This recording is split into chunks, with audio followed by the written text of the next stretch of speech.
to just read a story right now.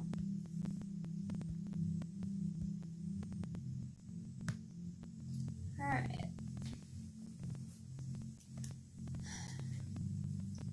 The story is called The Common Ground Chronicles. It is a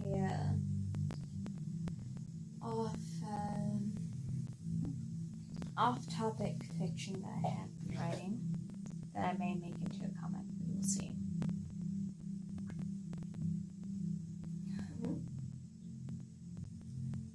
It had been centuries after the worlds collided. The big shebang humanity had been waiting for, and the end of all ends that they thought they would get. Apparently, the final ending was the merging of worlds instead of non-existence. Heaven, hell, earth, and the worlds in between twisting into one theological mess. Angels and demons slowly settled into a new era of non-existent holy war. Humans coming to the idea that death and rebirth is more of a blessing with a curse with no true ending that they knew of. It was many centuries of relearning their new life with the rules of boundaries and respect until they finally settled into a new type of humanity. Dumas walked along the sidewalk with his bike, enjoying the normality he usually took for granted. The angel wasn't opposed to flying, usually, but even after years of settling, humans were still baffled by the existence of flying beings. And Dumas, being the angel of silence, startled humans more so than most when he landed next to a human by accident. Not to mention aircrafts were still a thing, so flying was limited in some ways. And teleporting was not a common thing any of the species partook of, since it never felt necessary with the newfound peace among them. Dumas, you're spacing again, Pahadron called at him, breaking Dumas' daydreaming. Sorry, I'm not gonna lie, I'm slightly drunk. Anyway. Dumas held a hand out behind his ear, signifying he couldn't hear Pahadron. Irritated, Pahadron flipped off the silent angel. I know you aren't deaf, jackass. Dumas smiled at the comment. Pahadron waited for Dumas to follow him to the back of the store after their friendly exchange. I got some inventory stuff I need help with, he called to him. The friendship was a bit of a rare kind, being that Dumas was technically mute, but Pahadron still understood his glances, gestures, and even most of the sign language Dumas would use if he didn't feel like mouthing things. But even then, the idea of a fallen angel and a regular angel being friends was off to half of their species, considering there was a time both sides, along with demons, were at war, albeit their relationship had a lot of tension in the beginning. Dumas would only glance or gesture for a lot of tension in the beginning. Dumas would only glance or gesture, albeit their relationship had a lot of tension in the beginning. Sorry, I messed up. And air is on, sorry. This is not a necessary spot. I can record anything up. Dumas would only glance or gesture for necessary small talk about whatever needed to be done for work and necessary. Okay. Pahadron only tolerated his company but was polite enough to the silent angel because he didn't want to go through the trouble of hiring or working with anyone new. After a while, Bahadran would find Dumas very rambunctious when he had one to be after he opened up a little. When more time passed, Bahadran didn't feel so alone with his company compared to the times they were at war over humans in a realm of spite and hate. Dumas felt somewhat the same when he realized there was no standard to keep face for anyone, despite some angels and demons keeping to a human version of hierarchy. But these two found a solace in their differences within learning a more human-like behavior that rubbed off on them. It is 12 p.m. and boring already, Bahadran complained out loud, tapping on the display counter. Their pastry shop was not exactly new, but it wasn't the most popular among the community. But they kind of liked it that way to an extent, especially with how small it was.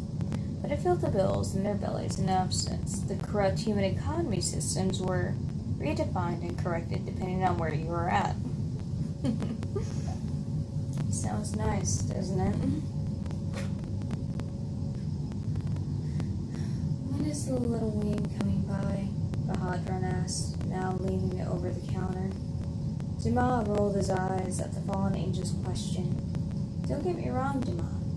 I like your company, but even I like a little noise here and there, even if it is quiet. She does. There was a sudden bell ring as someone came into the shop, interrupting the odd pair's conversation. I see you are as lazy as always, with nothing better to do, called the blindly golden-haired angel that came in.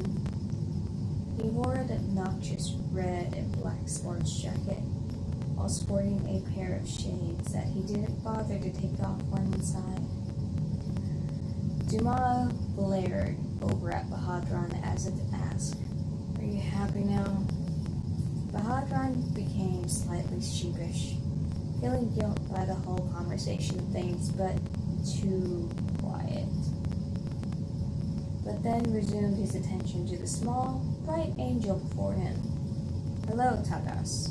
How may I help your unruly mouth today?" Tagas was one of the angels that still kept to the certain hierarchy of the angels, but with human behavior rubbed up on him, he translated it into a thoroughbred brat. He was technically a prince of the heavens, so it wasn't a surprise when more of his character came to be after the freedom of everything. To a human, it would be a bit of an odd sight to see a youthful-looking angel behave the way, knowing full well most of their species were more than past what was considered an adult lifespan. None of them had parents, per se, to be disciplined by, or guided, since their one father or mother was God.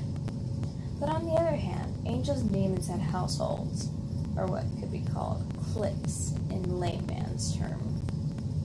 Tagas would be known as a head of his household, unfortunately.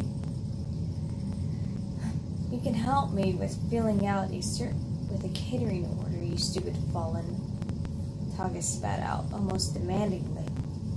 Dumas and Bahadran glanced at each other for a moment, sharing the same curious thought that ran through their head. Usually when Tagas felt like gracing the store with his blinding presence, he usually ended up insulting other patrons until he got kicked out by Dumas with some complimentary cookies that would be a few days old. So this was oddly new behavior brought upon the pair. Dumas and Bahadran perched themselves, leaning onto the desk, staring into Tagas' eyes intensely. Tagas bit his cheek, trying his hardest to hold his temper against the angels before him. "I'm having an accession party for a human in my household," he started calmly, explaining at first. but then went back into his old self in a flash. I tried going to the other shops in town to fill a catering order for their celebration, but the whole lot of them were too much of idiots to take a simple order. Or so I thought. So I thought I'd come to you guys and grace you with my business instead. The explanation that came from Tagas's mouth, it was gonna be as humble as it got from him. Bahadran started stifling a laugh as the realization of the honesty between the lines. Tagas almost went to bark at him for laughing until he felt Dima put a hand on his shoulder, patting him. "It's okay, Tagas," Dima mouthed, making sure he kept Tagas's eyes directed to him. Tagas blushed at the genuine gesture that he wasn't sure was an undermined insult or not, but thanked the angel anyway.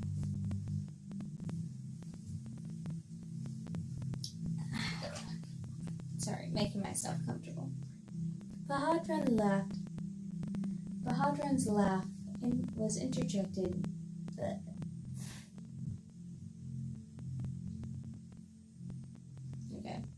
Bahadran's laugh was interjected again by the door ring with a click of a pen from Dima, who got ready to write down Tagas's catering order.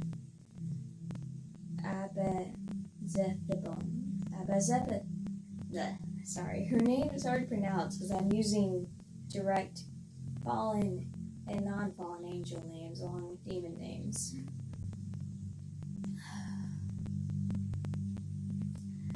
Abazethibon. "So nice to finally see you today," Bahadran called out, brightening up a bit to her appearance. Unnoticingly, Dima also chimed a little, closing in on Abazethibon's voice, while still paying attention to Taga's ridiculous, extravagant catering order. He knew exactly what she was going to order, almost accidentally writing it down. "I'll have a chocolate sea salt pretzel with raspberry tea, please," she requested softly, as Bahadran, who also knew what she was going to order, handed her a number to keep at her table. "Lucky for you both. Me and Dima over there, sorry, know your order by heart, so I'm not having to strain my ears to hear your mousy voice," Bahadran said, trying to poke innocent fun at the young-looking girl. "I'm sorry. I'll try to speak up a little bit more, Bahadran," she apologized to him, earning a side glare from Duma that Bahadran clearly felt but didn't understand. He sighed. Ugh.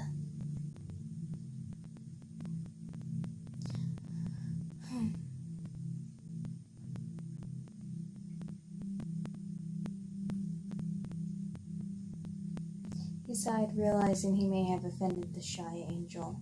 "I jest, little sis. Don't worry about it," he said to her, placing a hand over her hooded head. A crack could be heard through the room as everyone looked over to Dima, who now had a broken pen in his hand, along with ink splattered onto himself and the catering order. He looked back over to what he was doing in time before the other three could notice anything. "You okay, Dima?" Bahadran asked, with his hand still on Abazethibon, who was trembling in her sweater from the physical touch. Dima was, in fact, not okay inside, despite understanding Bahadran's friendly nature, but he also knew Abazethibon did not like to be touched by anyone, and he did not blame her. Freedom was a lot harder for her to learn when she was released from the Red Sea. Despite her being much older than him, she had sheltered characteristics that made her seem vulnerable to others, and she was easily taken advantage of when she finally learned humanity behaviors. There are many reasons why she wouldn't be so outspoken or brazen as she deserved to be, but when it came down to it, she could never hold down her own, due to her own developed concern for others around her. Bahadran, after a moment, finally clicked in what was happening and released his hand from a now red-faced Abizethibon. Sorry about that. The no-touchy rule slips my mind sometimes. Abizethibon shook her head. No, it is okay. I should be used to it by now after so long. The crinkle was heard across the room, with everyone facing Dumas again, with an annoyed Tagas in front of him. Way to go. Now I have to repeat the order again for the 11th time today. Tagas complained harshly until he was met with an intense glare from Dumas, who mouthed to him, I remember the order. Don't worry about it.